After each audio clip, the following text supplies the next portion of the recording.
Hai GP Mania, selamat datang di channel Data Balap News, yang akan mengabarkan berita paling lengkap, serta paling panas, seputar MotoGP.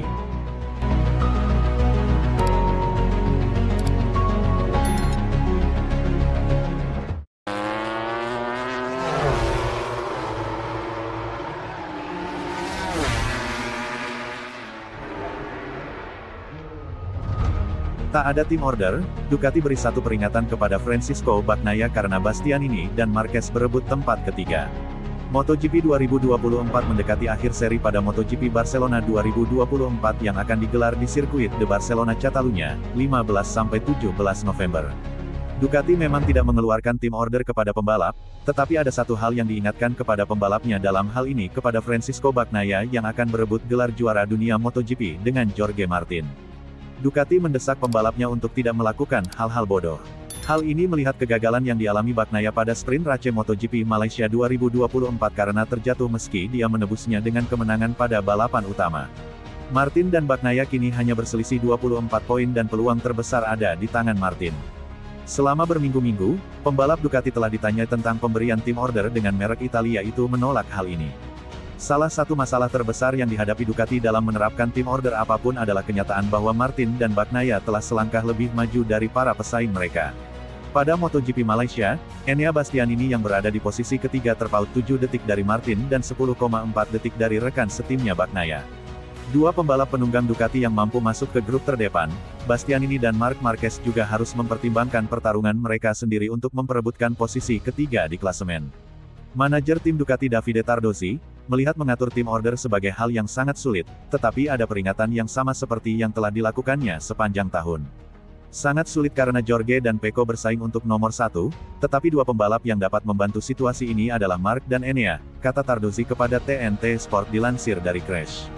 Dan mereka bersaing untuk nomor 3 di kejuaraan. Pada akhirnya, posisi ketiga di kejuaraan tidaklah buruk karena banyak alasan. Saya pikir akan sulit untuk membahas hal seperti itu. Selain itu, saya ingin membiarkan para pembalap bebas bermain untuk kejuaraan mereka sendiri. Kami katakan apa yang sudah kami katakan sejak pertengahan tahun. Jangan lakukan hal-hal bodoh di antara kalian. Kami tidak ingin ada permusuhan yang sangat buruk atau semacamnya di antara para pembalap top kami. Contoh paling terkenal dari tim order Ducati terjadi pada 2017. Saat itu, Jorge Lorenzo dua kali diberi pesan, mapping 8, di dashboardnya sebagai kode untuk membiarkan rekan setimnya. Andrea Dovizioso lewat. Meskipun Dovizioso berakhir di depan Lorenzo pada MotoGP Malaysia setelah pesan ini diberikan, tidak ada kepatuhan pada putaran final di Valencia. Dalam 2 tahun terakhir, Ducati juga memilih untuk tidak mengeluarkan tim order.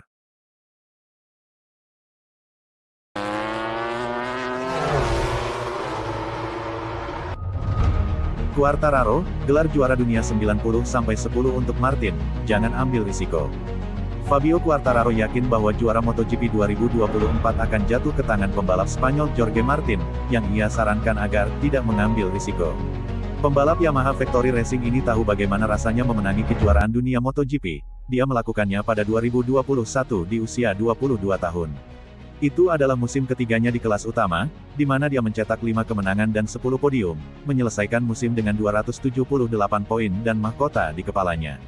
Tapi, Fabio Quartararo juga tahu, bahkan lebih baik lagi, betapa sulitnya menutup kejuaraan dan bahayanya mengalahkan Francisco Bagnaia, bahkan jika dia unggul 90 poin di pertengahan musim. Pada 2022, pembalap Prancis itu memimpin hampir sepanjang tahun sampai akhirnya Pecco berhasil menyusulnya. Namun, dengan hanya satu akhir pekan tersisa, 37 poin yang dipertaruhkan dan keunggulan 24 poin untuk Jorge Martin, El Diablo tidak ragu bahwa pembalap Pramac Racing bisa melakukannya.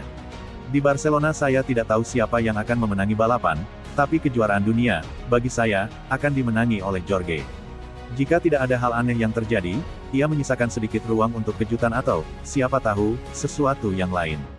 Dia memiliki lebih banyak hal di tangannya daripada Pecco, lanjutnya. Saya melihat Jorge berbicara tentang peluangnya 50-50, tapi saya melihatnya 90-10 untuk Martin. Dia hanya harus cerdas dan tidak mengambil risiko, mungkin memikirkan 3 lap pertama pada hari Minggu di Malaysia, di mana pembalap Spanyol itu terkunci dalam pertarungan head-to-head dengan Pecco. Keduanya saling menyalip hingga 15 kali dan Jorge mengambil risiko jatuh yang akan mempersulit kejuaraannya. Quartararo berada di Milan Motorcycle Show minggu ini, menghadiri acara sponsor. Di sana, Ia melakukan wawancara dengan berbagai media termasuk La Gazzetta dello Sport, dan membahas tentang langkah besar yang diambil Yamaha di Malaysia. Ya, dan sangat disayangkan kami mengalami kerusakan mesin di FP1 karena kami seharusnya bisa lebih baik lagi. Tapi, sudah lama sekali kami tidak berada jauh di depan di FP2, hanya di belakang Bagnaia dan Martin, dan dengan kecepatan yang sangat bagus, jelasnya. Dalam balapan itu lebih sulit, tetapi kami membuat langkah maju yang baik, terutama dengan elektronik. Kami menjalani akhir pekan yang baik, sekarang mari kita lihat di Barcelona, untuk hasilnya akan sulit, tetapi penting untuk melihat apakah kami telah meningkat, juga mengingat tes hari Selasa, yang bagi Yamaha sangat penting, terutama karena, untuk pertama kalinya dalam 3 tahun, Yamaha akan kembali memiliki tim satelit dan 4 pembalap untuk mengumpulkan data, menyusul kesepakatan yang dicapai dengan Pramac.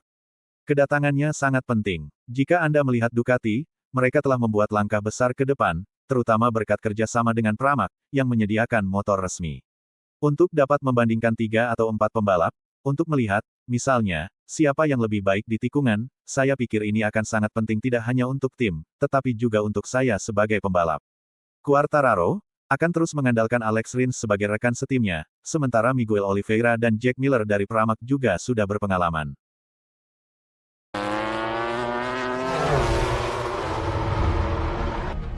Ducati GP24 dianggap sebagai motor terbaik dalam sejarah MotoGP.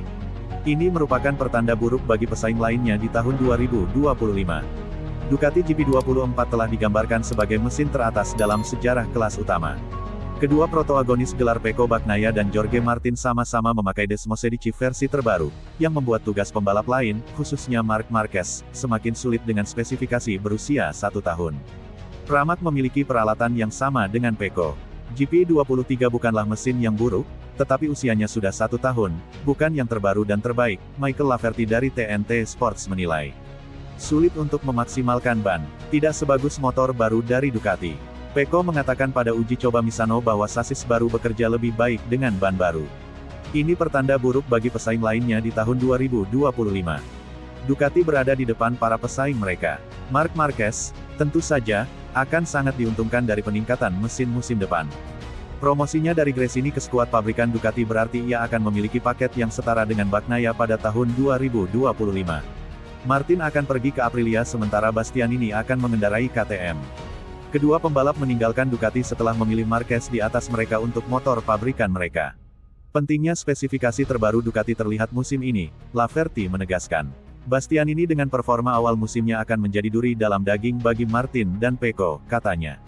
Tetapi untuk memenangkan gelar, statistik mengatakan Anda harus menggunakan Ducati terbaru. Gioia 24 adalah sepeda motor terbaik yang pernah kami lihat, harus saya katakan. Ini adalah teknologi mutakhir saat ini. Ia bekerja dengan sangat baik, sangat cepat, dan memecahkan rekor putaran setiap akhir pekan. Mereka tidak berhenti mendorong pembangunan, masih banyak lagi yang akan datang. MotoGP akan memberlakukan pembekuan mesin untuk musim 2026, menjelang perombakan teknis besar-besaran tahun berikutnya. Aturan ini dapat semakin menguntungkan Ducati yang dominan, menurut Neil Hodgson. Dan hal itu menciptakan masalah potensial bagi Aprilia dan KTM, yang saat ini merupakan rival terdekat mereka, yang tidak mampu melakukan kesalahan. Hodgson menjelaskan, ini bekerja dengan baik untuk pabrikan Jepang, tidak untuk Aprilia dan KTM. Ducati pasti sudah menguasainya, dengan mengatakan, kita bisa membekukan mesin mulai hari ini. Artinya pada putaran 1 tahun 2025, mesin apapun yang dipilih akan terus berlanjut hingga tahun 2025 dan 2026. Ini memberi banyak tekanan pada Aprilia dan KTM untuk membuat keputusan yang tepat musim dingin ini. Jika mereka membuat keputusan yang salah, mereka akan mengalami bencana selama 2 tahun.